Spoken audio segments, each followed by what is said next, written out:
এই এক বিরক্তিকর কাজ, বাপরে বাপ।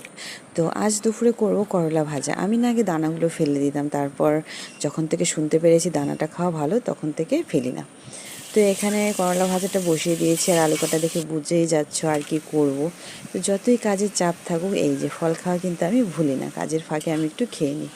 আর এদিকে বসিয়ে দিয়েছি মাংস, আজকেও অনেকে আনতে যেতে হবে।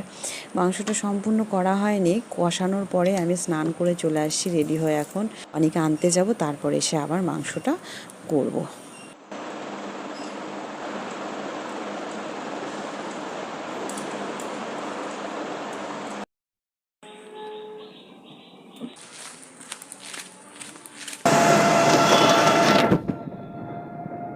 অনিদের স্কুলে যাওয়ার পথে এইটুকু জায়গাটা খুব ঠান্ডা, কেন কি এখানে আছে একটা বড় কৃষ্ণচূড়া গাছ, খুব ভালো লাগে এখানে বসে থাকতে।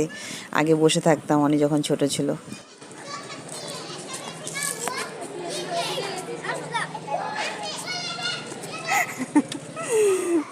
হ্যালো স্কুল, হ্যাঁ গরমে অবস্থা খারাপ। অনি কোথায় তুমি? চলো চলো চলো চলো।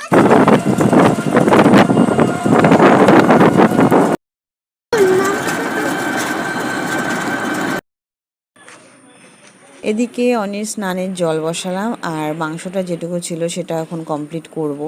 আর মাংসটা আমি না পাতলা করেই করি, কেন কি অনি খায় সেজন্য, ঝাল কম মশলা কম একদম, তাই কালারটা কিন্তু এরকম হয়েছে।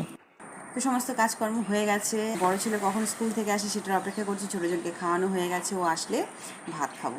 তো আমার ভিডিওগুলো তোমাদের কেমন লাগে, ভালো লাগলে অবশ্যই কমেন্ট করে জানিও, আর একটা লাইক করতে ভুলো না কিন্তু, ঠিক আছে?